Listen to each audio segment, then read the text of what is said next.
bagian yang ke-21 telah diceritakan, Widari telah menceritakan tentang dirinya kepada Restu Singgih.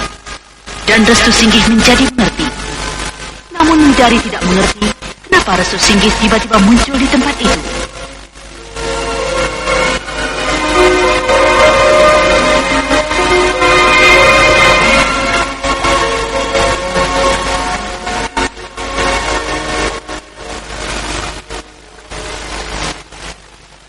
Kau kini sudah tahu, Restu. Kau sudah mengerti segalanya, bukan? Bahwa kehilanganku bukan berarti aku telah lari dari Kakang Jaya Singgih. Aku telah dibawa lari. Dan kemudian aku berhasil melarikan diri hingga sampai ke desa ini. Kini aku tidak tahu lagi tujuanku, Restu. Restu, bagaimana dengan kau sendiri? Di mana Nila? Kenapa kau tiba-tiba muncul di tempat ini seorang diri? Kenapa wajahmu kini ditutupi topeng harimau begitu? Kau aneh sekali, Restu. Sepertinya kau tidak mau dikenali orang lagi. Kau sepertinya ingin menyembunyikan dirimu di balik topengmu itu. Kau seperti ingin melupakan Restu Singgih masa lalu. Ayo, Restu, ceritakanlah. Aku ingin sekali mendengarnya. Kalau aku ingat topeng yang aku gunakan ini, rasanya pahit sekali. Begitu pedih perjalanan hidup yang aku alami selama ini. Kau benar jika mengatakan bahwa aku telah menyembunyikan masa laluku dengan topeng harimau ini. Maka mulailah Restu Singgih bercerita kepada Widari. Dia menceritakan segala peristiwa yang pernah dia alami, sampai kenapa dia memakai topeng harimau. Suatu peristiwa yang pahit, di mana wajahnya telah cacat dan matanya kini sudah buta akibat penyiksaan yang pernah dia alami dari seorang musuhnya. Restu Singgih kemudian juga menceritakan pertemuannya kembali dengan Nilam Cahya setelah lama berpisah. Sampai peristiwa dendamnya kepada Jail Singgih karena Jail Singgih cemburu ingin memiliki Nilam Cahya. Mendengar itu Widari menjadi terkejut. Rupanya memang benar kabar tentang perkawinan suaminya dengan Nilam Cahya itu. Benarkah Kakang Jaya Singgih sangat menyukai Nilam? Dan Kakang sudah melupakan aku. Kenapa begitu? Tapi aku sadar aku memang yang salah, Restu. Aku menghilang, tidak ada lagi kabar beritanya. Tapi bukan berarti aku melupakan Kakang Jaya Singgih, Restu. Bukan. Tapi justru aku sangat merindukan dia. Aku hanya malu. Aku hanya takut, Restu. Kakang Jaya pasti tidak akan mau mengerti aku. Dia pasti mengira bahwa aku sudah kawin dengan bekas kekasihku Kakang Manggala. Tapi padahal sama sekali tidak, Restu. Dan kini aku mendapat kabar dari warga desa bahwa Kakang Jaya Singgih akan kawin dengan Nilam Cahya. Nyi Widari, akulah yang bersalah. Karena aku yang menyuruh mereka kawin. Karena aku yang meminta Nilam harus kawin dengan Kakang Jaya Singgih. Benarkah begitu, Restu? Kenapa kau kejam? Kenapa kau tidak kasihan padaku? Restu, bukankah kau tahu Kakang Jaya adalah suamiku dan Nilam itu kekasihmu sendiri? Kenapa kau begitu, Restu? Maafkan aku, Nyi Widari. Aku terpaksa. Mereka harus kawin. Itu semua demi menutupi rasa malu. Rasa malu pada aib yang telah mengotori Nilam. Nilam sudah hamil oleh Kakang Jaya.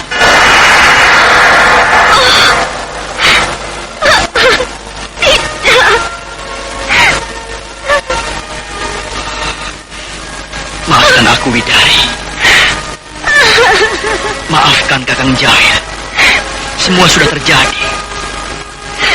Dan perkawinan itu bukan kehendak Nilam sendiri. Semua itu terpaksa. Dan kami tidak menduga kalau kau bakal muncul di desa ini. Maafkan aku. Dan kau Salam perlu tahu, MNB Lover.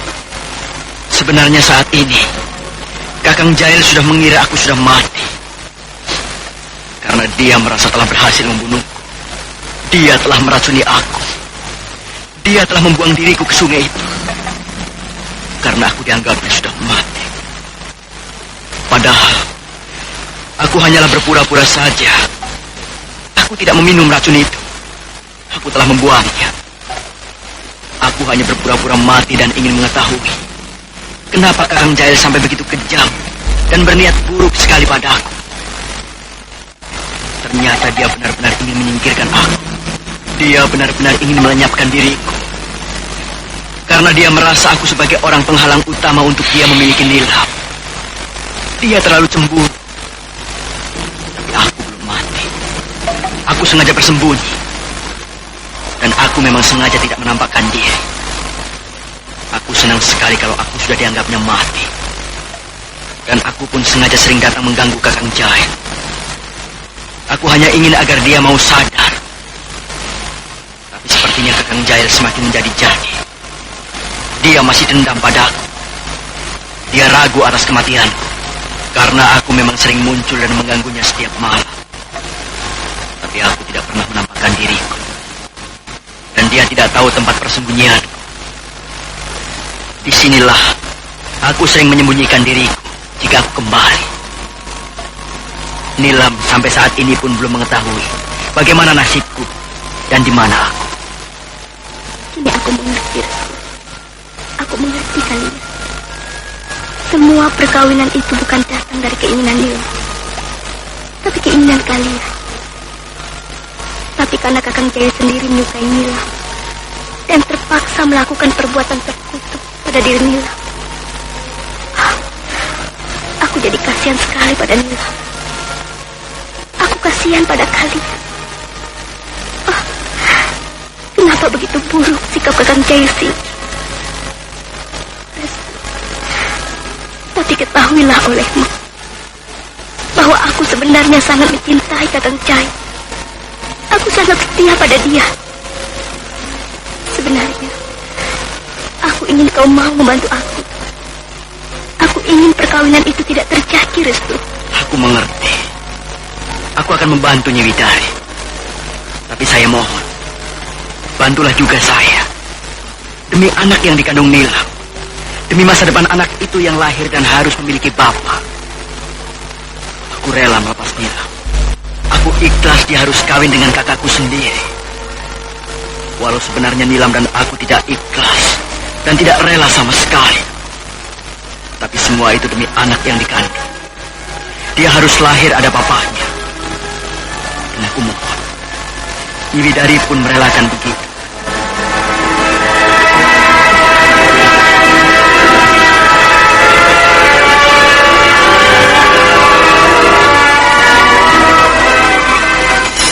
Beb, Ya? abis makan cobek bekas sambalnya pinjem ya. Hah? Buat apa? Buat ngulek hati aku ke hati kamu. Ini mulai deh. Mata kemasukan nih. Hah? Kemasukan sambal? Kemasukan bayangan kamu. Ya belit. Aduh, mules. Hah? Diwayu kok malah mules? Mules beneran tahu. Aduh. Oh, makan pedas emang bisa bikin mules. Tenang, begitu mules, nih minum 1 tablet Enterostop. Serap racunnya, stop mulesnya tanpa bikin sembelit. Kalau udah diare, baru minum 2 tablet. Dengan Atapulgit dan Pektin, stop mulesnya, stop diarenya. Oh, untung bawa Enterostop. Beb, di rumah ada perban nggak? Buat apa perban? Enggak, buat membungkus hati aku dan hati kamu. Ih, apaan sih? Udah. Begitu mules, minum Enterostop.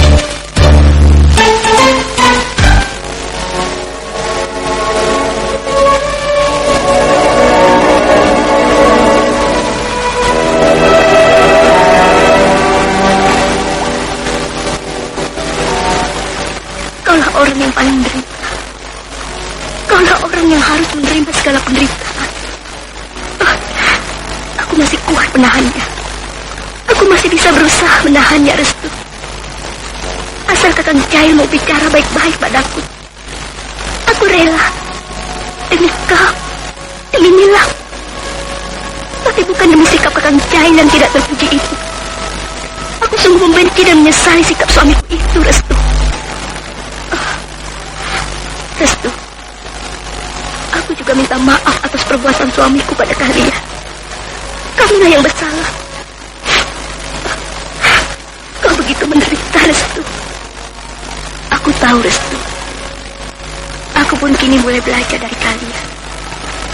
Aku kini mulai mengerti persoalan dari kalian. Aku yang memang bodoh akan diriku sendiri, akan hidupku sendiri. Aku merasa tidak pernah pikiran-pikiranku sedewasa kalian. Nyi Widari, marilah kita saling membagi pengertian. Bukan berarti kita merelakan mendiamkan mereka, tapi kita sedang berusaha untuk mengerti persoalan mereka. Kasihanilah Nila. Dia sudah merasa hancur sama sekali. Aku khawatir dia putus asa. Dia bisa nekat bunuh diri. Sekarang ini pun dia sudah jauh berubah sikapnya. Dia kini menjadi pendiam. Dia tidak mau bicara padaku, bahkan pada siapa-siapa. Nah, sekarang yang aku minta, janganlah kau ceritakan pada siapa-siapa tentang diriku. Rahasiakanlah dulu diriku ini, seolah-olah kau memang tidak pernah bertemu dengan aku. Demi menjaga segalanya, demi untuk semuanya. Aku berjanji, Restu. Aku akan merahasiakannya. Dan sebenarnya, aku sendiri belum bertemu dengan Kakang Jahil dan Nila. Tapi, aku ingin sekali bertemu mereka. Itu hakmu. Tapi aku mohon, janganlah untuk saat ini. Berusahalah untuk bersabar dan mengalah. Dan jika kau memang ingin bertemu mereka, jangan kau temui Nilam dulu. Sebaiknya kau temui saja Kakang Jahil Singgi. Dan sekarang, kembalilah kau ke tempatmu.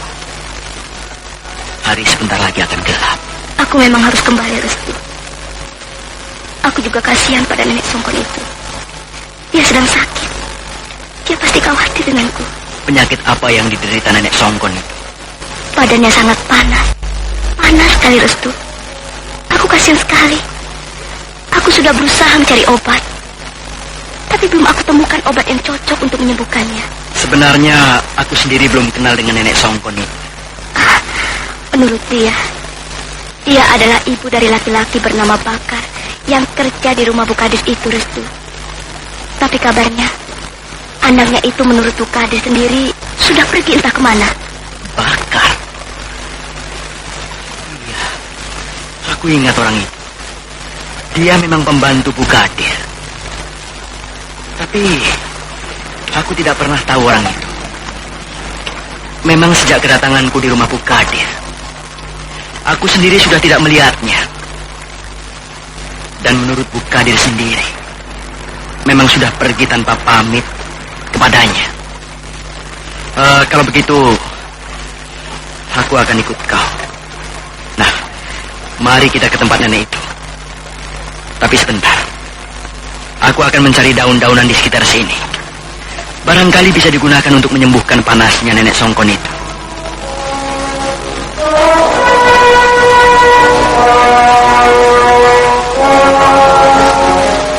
Restu Singgih kemudian bergerak mencari daun-daunan yang dibutuhkan untuk obat. Setelah beberapa lama, dia kemudian kembali dengan membawa beberapa lembar daun-daunan yang dibutuhkan itu. Nah, aku sudah mendapatkannya. Ini, beberapa lembar daun dadap yang aku dapatkan di sekitar tempat ini. Aku tahu kalau di sekitar tempat ini banyak daun dadap. Karena daun ini bisa digunakan untuk penyakit panas. Mari kita pergi.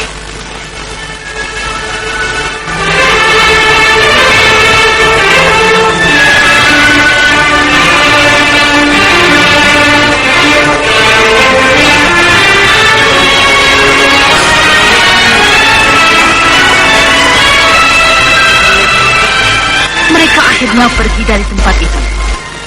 Setelah hari gelap, mereka sampai di induk desa. Mereka akhirnya tiba di sebuah warung.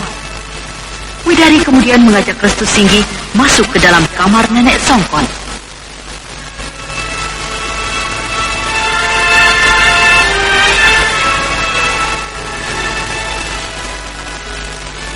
Ayo Restu, kita sudah sampai. Masuklah ke dalam kamar ini. Widari, kaukah itu? Iya, Nek. Saya baru pulang.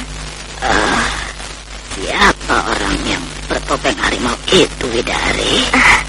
Inilah orang yang pernah Nenek ceritakan pada saya, Nek. Bukankah Nenek pernah menceritakan tentang pemuda bernama Restu Singgi yang pernah tinggal di desa ini dulu? Nah, dialah orangnya, Nek. Benarkah kau Restu Singgi? Saya, Nek. Apa benar Nenek Songkon sedang sakit panas? Benar. Rasanya seluruh tubuh nenek panas sekali. Mas Andi tolong!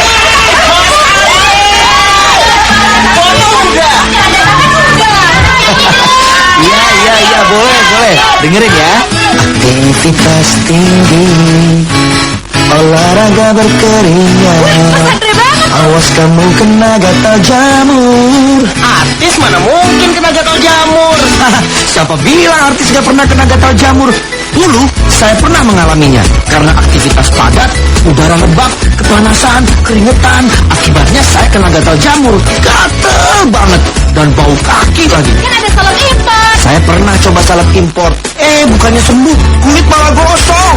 Untung ada Kalpanax Cream. Kalpanax Cream aman di kulit, terpercaya dan cepat kerjanya.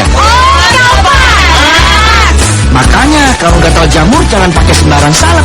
Pastikan Kalpanax Cream terbukti klinis atasi gatal jamur. Oleskan saja Kalpanax. Dosis Kalbe Farma.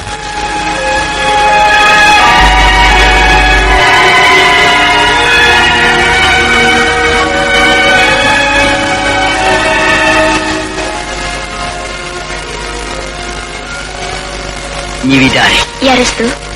cepatlah kau hancurkan daun dadap ini. Dan cepat kau letakkan di kening dan seluruh tubuh Nenek Songkon. Baik, Restu. Widari kemudian mengerjakan apa yang diperintahkan Restu Singgi. Setelah dia menumbuk daun dadap itu, kemudian dia meletakkan tumbukan daun dadap yang berair itu ke kening Nenek Songkon dan juga ke seluruh tubuhnya.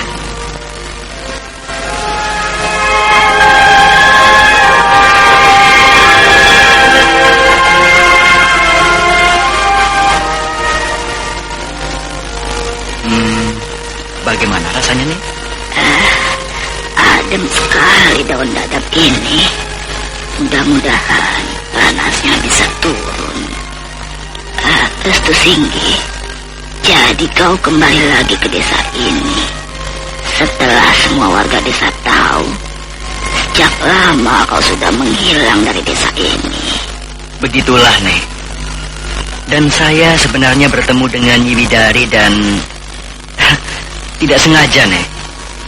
Saya juga tidak tahu kalau Nyi Widari, kakak ipar saya juga ada di desa ini dan tinggal bersama Nenek Songkon di sini. Lalu, bagaimana dengan persoalanmu, Widari? Apakah kau sudah bertemu suamimu, Jaya Singgi itu? Saya belum dapat ke sana, Nek. Saya memang takut. Restu Singgi, tentunya kau sudah tahu persoalan Widari dengan suaminya. Bagaimana itu bisa terjadi? Begitulah, Nek. Memang berita tentang perkawinan itu benar. Dan beberapa hari lagi, semua warga desa juga diundangnya, Nek. Pesta perkawinan itu akan diadakan secara besar-besaran di rumah Bukadir. Nenek kini sudah mengerti. Sekarang nenek harap kalian bersabar dan menerima dengan tabah. Saya sudah mengerti, Nek. Saya sudah bersabar. Saya memang akan mengalah.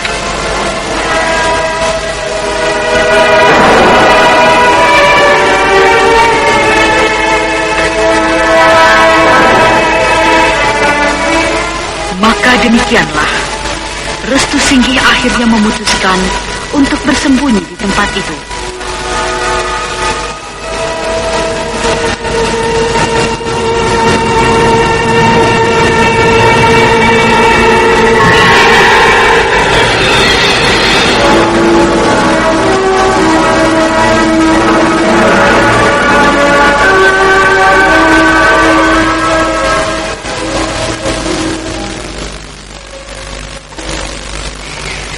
Waktu berlalu begitu cepatnya.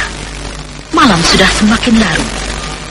Malam itu, malam yang sangat menentukan hari kebahagiaan Jail Sigi.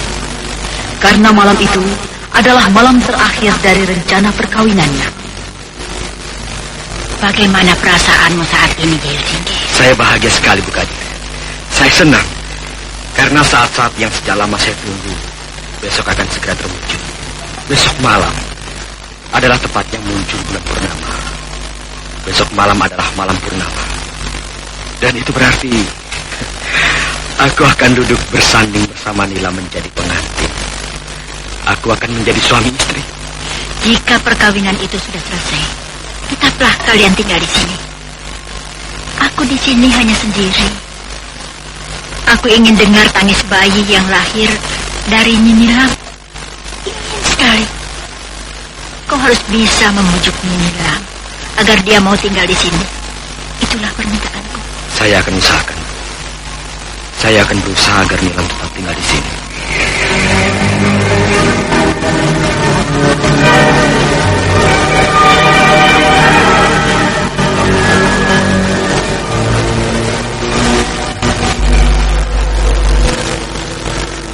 Restu dan Nenek Songkun sudah tidur. Malam ini, aku harus datang ke rumah Bu Kadir. Aku harus bertemu Kakang Jail Singgi. Dan Restu dan Nenek Songkun tidak boleh tahu. Aku harus cepat keluar dari kamar ini. Nah, pintu kamar ini sudah aku buka. Aku harus cepat keluar. Kebutuhan hidup selalu menuntut yang serba praktis. Begitu juga yang dirasakan Ibu Fitri waktu memilih obat mahnya. Benar kan Bu Fitri? Benar, obat mah mesti praktis. Masa udah diribetin urusan antar jemput anak, urusan dapur, urusan rumah, obat mahnya masih ribet sendok-sendokan. Takutnya nggak pas akrannya. Mending kayak rumah tuh, praktis. Sediain deh di rumah, di kotak obat, di tas, di mobil, di kantong. Jadi kalau pas pergi terus sakit mah, langsung di rumah. Punya, terus sakitnya nyaman lambungnya.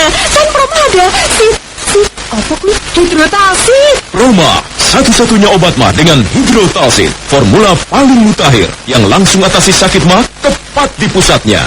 Mengatasi sakit mah lebih cepat dan melindungi lambung lebih lama. Pokoknya yang praktis atasi sakit mah ya